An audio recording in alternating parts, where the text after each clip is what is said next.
Shalom, damai di hati. Saudara jemaat sekalian yang dikasihi Tuhan, dari kolom 1 sampai kolom 30 sentrum itu,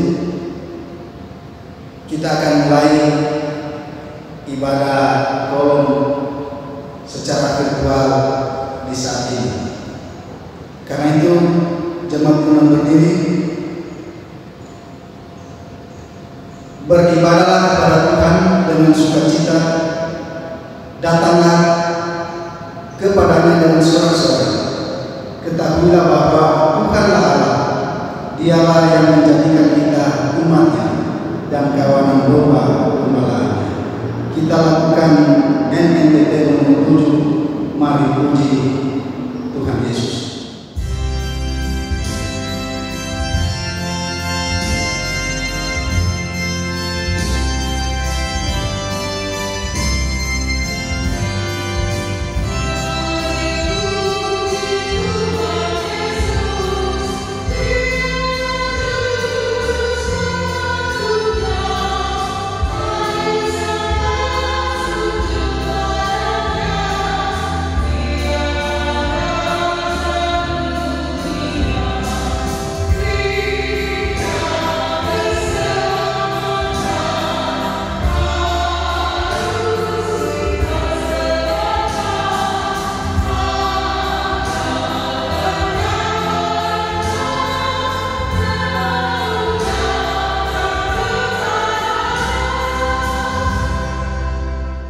Pertolongan kita adalah dalam nama Tuhan yang menjadikan langit dan bumi, yang tetap setia untuk selama-lamanya dan tidak meninggalkan perbuatan tangannya.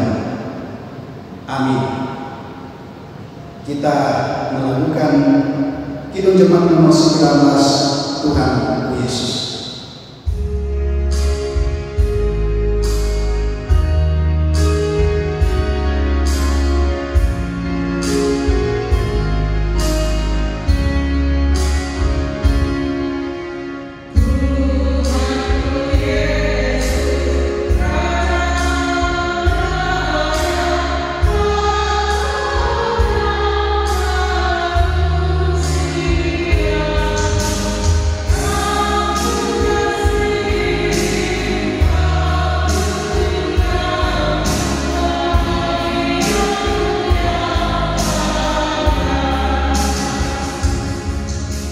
Jemaat dipersilakan.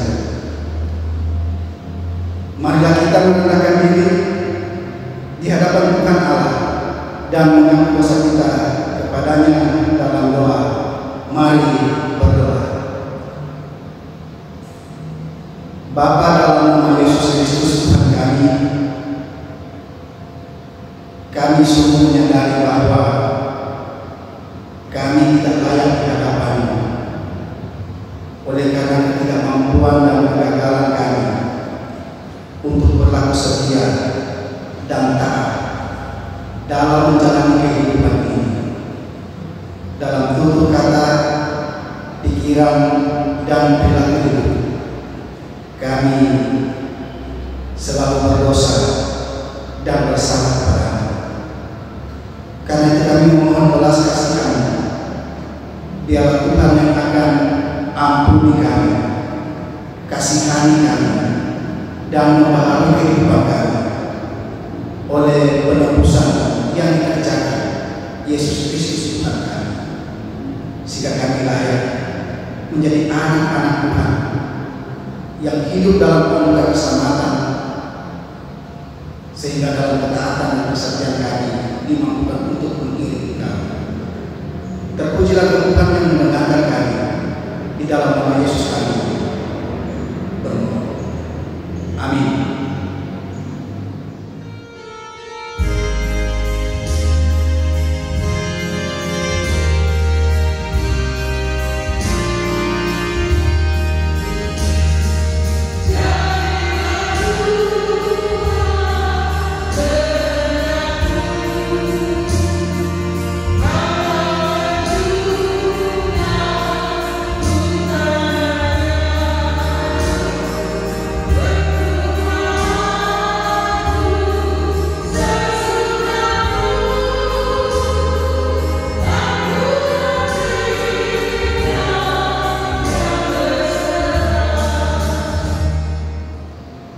Mari kita berdoa untuk pembacaan dan pembacaan firman.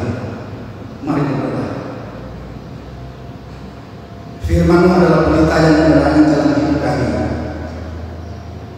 sebagai pegangan dan pedoman dalam kami menjalani aktivitas hidup ini. Maka biarlah Tuhan yang akan menyapa kami dengan kebenaran firman, supaya kehidupan kami tertuntun dan terpelihara di dalam Engkau. Urapi kami oleh kuasa Roh Kudus-Mu, supaya ada hikmat dan kemampuan memahami maksud-maksud-Mu dan menyatakannya di tengah-tengah kehidupan kami sehari-hari. Berfirmanlah Tuhan, kami mendengar di dalam nama Yesus. Amin. Saudara-saudara, mari kita membaca Alkitab sebagaimana terdapat dalam kitab Yunus pasal 1 ayat 1 sampai 17. Yunus pasal 1 ayat 1 sampai 17 berkata, datanglah firman Tuhan kepada Yunus bin Amitai demikian, bangunlah, pergilah ke Niniwe, kota yang besar itu, berserulah terhadap mereka, karena kejahatannya telah sampai kepadaku. Tetapi Yunus bersiap untuk melarikan diri ke Tarsis, jauh dari hadapan Tuhan. Ia pergi ke Yaffo dan mendapat di sana sebuah kapal yang akan berangkat ke Tarsis. Ia membayar biaya perjalanannya, lalu naik ke kapal itu untuk berlayar bersama-sama dengan mereka ke Tarsis, jauh dari hadapan Tuhan. Tetapi Tuhan menurunkan angin berikut ke laut. Lalu terjadilah badai besar, sehingga kapal itu hampir terpukul hancur. Awak kapal menjadi takut, masing-masing berteriak-teriak kepada Allahnya, dan mereka membuang ke dalam laut segala muatan kapal itu untuk meringankannya. Tetapi Yunus telah turun ke dalam lubang kapal yang paling bawah dan berbaring di situ, lalu tertidur dengan nyenyak. Datanglah nahkoda mendapatkannya sambil berkata, bagaimana mungkin engkau tidak tidur begitu nyenyak? Bangunlah, berserulah kepada Allahmu. Barangkali Allah itu akan memindahkan kita sehingga kita tidak binasa. Lalu berkatalah mereka satu sama lain, marilah kita buang bumi, supaya kita mengetahui karena siapa kita ditimpa oleh malapetaka ini. Mereka membuang bumi dan Yunuslah yang kena bumi. Berkatalah mereka kepadanya, beritahukan kepada kami karena siapa kita ditimpa oleh malapetaka ini. Apa pekerjaanmu dan dari mana engkau datang? Apa negerimu dan dari bangsa manakah engkau? Sahutnya kepada mereka, aku seorang Ibrani. Aku takut akan Tuhan Allah yang mempunyai langit, yang telah menjadikan lautan dan daratan. Orang-orang itu menjadi sangat takut, lalu berkata kepadanya, apa yang tak kau perbuat? Sebab orang-orang itu mengetahui bahwa ia melarikan diri jauh dari hadapan Tuhan. Hal itu telah diberitahukannya kepada mereka. Bertanyalah mereka, akan kami apakan engkau, supaya laut menjadi reda dan tidak menyerang kami lagi, sebab laut semakin bergelora. Sahutnya kepada mereka, angkatlah aku, campakkanlah aku ke dalam laut, maka laut akan menjadi reda dan tidak menyerang kami lagi. Sebab aku tahu bahwa karena akulah badai besar ini menyerang kamu. Lalu berdayunglah orang-orang itu dengan sekuat tenaga untuk membawa kapal itu kembali ke darat. Tetapi mereka tidak sanggup, sebab laut semakin bergelora menyerang mereka. Lalu berserulah mereka kepada Tuhan, katanya, ya Tuhan, janganlah kiranya engkau biarkan kami binasa oleh karena nyawa orang ini, dan janganlah engkau tanggungkan kepada kami darah orang yang tidak bersalah, sebab engkau Tuhan telah berbuat seperti yang kau kehendaki. Kemudian mereka mengangkat Yunus lalu mencampakkannya ke dalam laut, dan laut berhenti mengamuk. Orang-orang itu menjadi sangat takut kepada Tuhan, lalu mempersembahkan korban sembelihan bagi Tuhan serta mengikrarkan nasab. Maka atas penentuan Tuhan datanglah seekor ikan besar yang menelan Yunus, dan Yunus tinggal di dalam perut ikan itu 3 hari 3 malam lamanya. Demikian firman Tuhan. Saudaraku jemaat yang terkasih dalam Tuhan kita Yesus Kristus. Sekarang ini ada begitu banyak orang Kristen yang awalnya memiliki semangat menggebu-gebu dalam melayani Tuhan dan begitu antusias mengembangkan talenta, tetapi kemudian berangsur-angsur surut semangatnya dan tidak lagi setia. Mengapa? Karena mereka tidak tahan menghadapi tantangan atau masalah yang ada. Mereka berusaha mencari alasan untuk menghindarkan diri dari panggilan Tuhan dan penuh pertimbangan jika diutus oleh Tuhan. Saudara-saudara yang dikasihi Tuhan, membaca bagian Alkitab ini, kita dapati bahwa ternyata semangat seperti itu juga ada pada Yunus. Setelah melalui proses mempertimbangkan segalanya, maka Yunus memilih ke Tarsis daripada ke Niniwe. Menarik bahwa Yunus masih bisa tidur di kala badai menghadap, sehingga terkesan bagi kita bahwa dalam pelarian ini Yunus seperti ingin menikmati hidup daripada memperjuangkan kehidupan. Niniwe memang punya cerita tragis dan mengerikan. Di sana tawanan perang diperlakukan seperti binatang tanpa nilai. Wanita hamil misalnya dibelah dua dengan pedang, dan penyiksaan orang-orang asing berlangsung di mana-mana. Singkatnya saudara, orang asing diperlakukan secara keji di Niniwe. Karena itu secara logis wajar jika Yunus menolak panggilan itu. Kendati demikian, kepergiannya ke Tarsis adalah bukti daripada pembangkangan Yunus. Yunus begitu berani menantang dan mengabaikan perintah Allah dan berbalik ke jalan yang salah dengan pertimbangan akal budinya. Rupanya Yunus dihadapkan pada dua hal yang bertentangan, yakni perintah Tuhan seperti kurang menyenangkan baginya jika dilakukan, dan pertimbangan akal budinya yang hikmat dan menjanjikan. Saudara-saudara, berefleksi daripada kitab Yunus, apa yang dapat kita pelajari dari bagian ini dalam hubungan dengan tema pembentukan karakter kehambaan? Apa yang menimpa Yunus tentu dapat saja menjadi godaan bagi kita saat ini, karena terkadang kita menyangka kita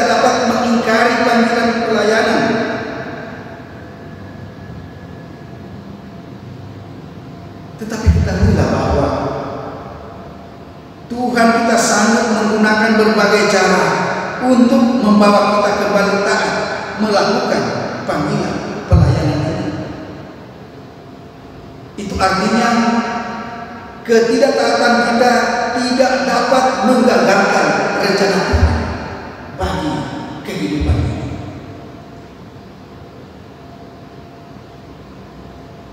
Namun saudara-saudara, dari kisah Yunus ada hal yang menarik sebagaimana terungkap di ayat 12. Yunus berkata, "Angkatlah aku, campakkanlah aku ke dalam laut, maka laut akan menjadi reda."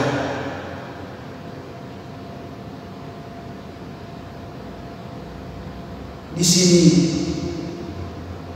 Yunus akhirnya berani bertanggung jawab dan tidak menanggungkannya kepada orang yang tidak bersalah.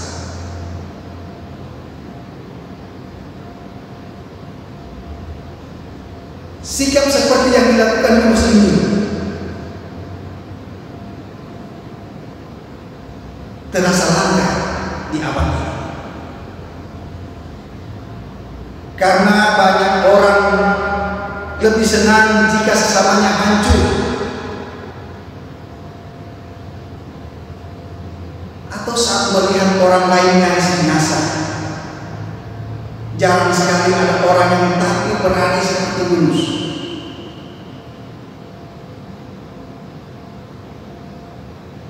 Karena kita lebih cenderung memilih diam dan bersembunyi di balik kesalahan dan kegagalan kita.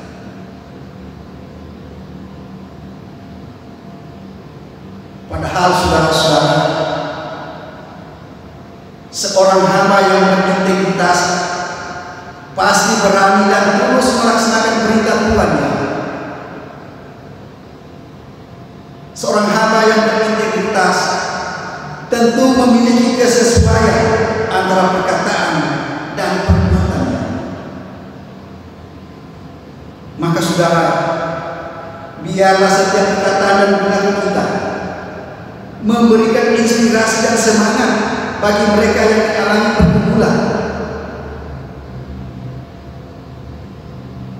dan kiranya juga kita tidak menjauhkan diri dari mereka yang membenci dan bahkan memusuhi kita, apalagi menginginkan mereka jatuh dan ditimpa bencana. Ingat saudara, integritas kehambaan telah dicontohkan oleh Allah dalam Yesus Kristus yang telah datang merendahkan dan mengosongkan dirinya dalam rupa seorang hamba dan menjadi sama dengan manusia supaya kita dapat diselamatkan. Karena itu, di perenungan ini mari kita belajar dari kehambaannya Yesus agar kita dapat dipakai olehnya untuk menjadi berkat bagi semua orang di dalam setiap peran, tugas dan tanggung jawab yang Tuhan anugerahkan untuk kita sejak Tuhan dimuliakan. Tuhan Yesus memberkati dan menolong kita. Amin. Marilah kita memberikan persembahan sambil kita melakukan klik nomor 103 sungguh kumandang.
Terpujilah Engkau Tuhan Allah, Bapa dalam nama Yesus Kristus, yang telah memperkenankan kami umat-Mu yang ada di Jemaat Sentrum Bitung dari kolom 1 sampai kolom 30 boleh beribadah walaupun secara virtual. Kami percaya bahwa Engkau Tuhan tetap dimuliakan dari apa yang kami lakukan dalam persekutuan ini. Kami bersyukur Engkau boleh menyapa kami dengan kebenaran firman-Mu yang telah kami baca dan renungkan saat ini. Maka biarlah Engkau Tuhan yang akan menuntun kami, menunjukkan jalan-jalan-Mu bagi kami, dalam kami menjalani kehidupan kami sebagai umat, sehingga kami terus ada dalam ketaatan dan kesetiaan mengiringi kami di kehidupan yang Engkau perkenankan bagi kami. Biar kiranya Tuhan yang akan memampukan kami untuk mewujud nyatakan apa yang Engkau mau di kehidupan ini. Kiranya kami menjadi anak-anak Tuhan yang memiliki hati seorang hamba dalam menjalani kehidupan dan aktivitas kami masing-masing, kapan dan dimanapun kami ada. Tolonglah kami Bapa di kehidupan kami setiap saat, dalam berbagai tanggung jawab dan peran, dalam berbagai bidang kehidupan kami, termasuk dalam berbagai pekerjaan kami, apapun profesi yang kami lakukan dalam kehidupan ini, dapat kiranya kami jalani dalam sukacita, dalam rasa syukur dan tanggung jawab, disertai keyakinan dan pengharapan bahwa pertolongan-Mu sempurna memenangkan kami, sehingga kami menikmati berkat-berkat-Mu. Dan itulah wujud daripada pemeliharaan Tuhan yang tidak pernah berkesudahan di kehidupan kami. Kami memohon kiranya Tuhan yang akan menyertai dan memberkati kami umat-Mu Jemaat Sentrum Bitung dari kolom 1 sampai kolom 30 dalam segala kerja pelayanan untuk tugas kesaksian, persekutuan dan pelayanan. Biar kiranya semuanya berlangsung dalam kuasa dan kendali Tuhan. Maka Engkau yang dipermuliakan. Hindarkan kami daripada hal yang dapat membuat kami harus mengingkari, bahkan lari daripada panggilan pelayanan yang Engkau percayakan bagi kami dalam peran dan fungsi masing-masing, baik sebagai pelayan maupun sebagai pelayan khusus.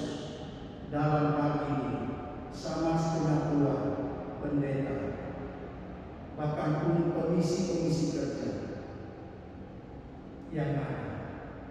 Biarlah Tuhan yang akan melayani kami ada dalam kesetiaan dan ketaatan, sehingga kami benar-benar menjadi berkat bagi kehidupan banyak orang yang membutuhkannya. Diberkati pelayan khusus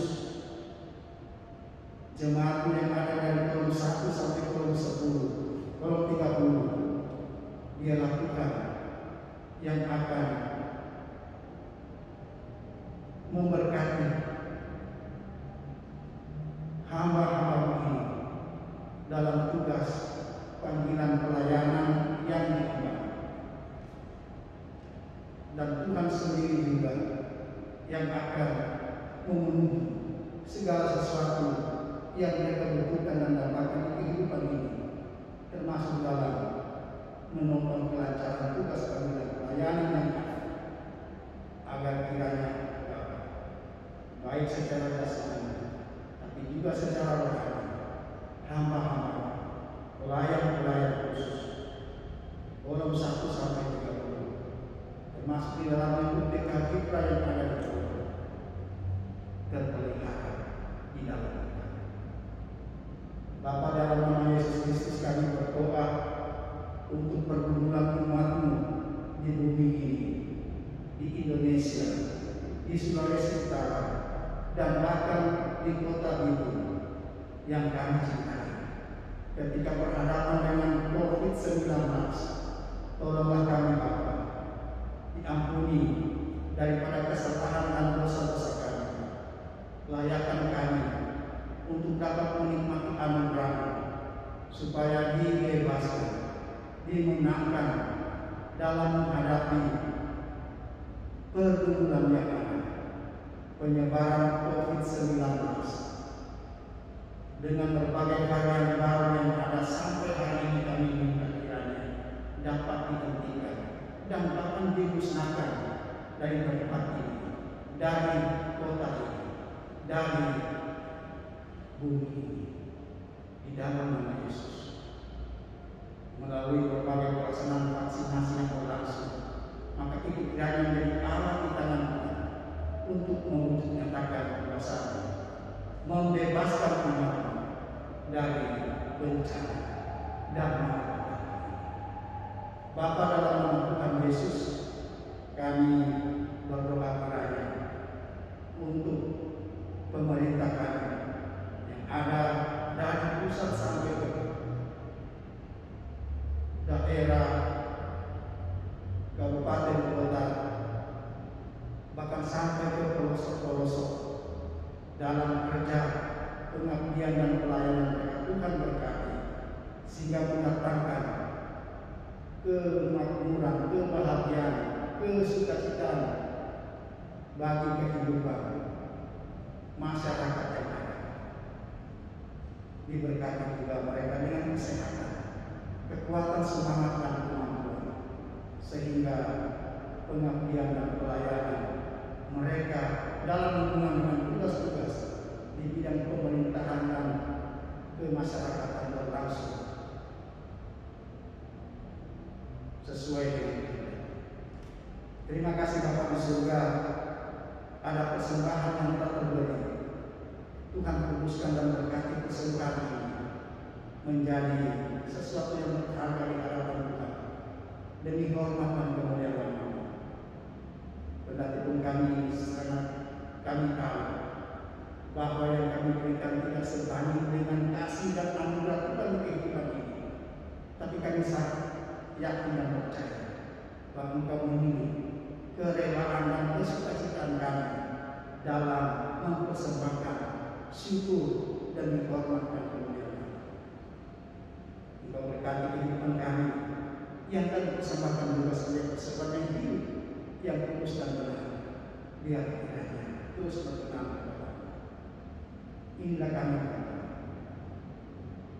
yang datang kepadamu dengan puji-pujian, ucapan syukur dan permohonan, hanya di dalam nama Tuhan Yesus yang ajar kami berdoa. Bapa kami ada di surga, dikuduskanlah nama-Mu, datanglah kerajaan-Mu, bila hendak-Mu bumi seperti surga. Dengan kami pada hari ini, makan kami secukupnya, dan ampuni akan segala kesalahan kami, seperti kami juga mengampuni orang yang bersalah kepada kami, dan janganlah kami dalam pencobaan, tapi lepaskan kami dari jahat.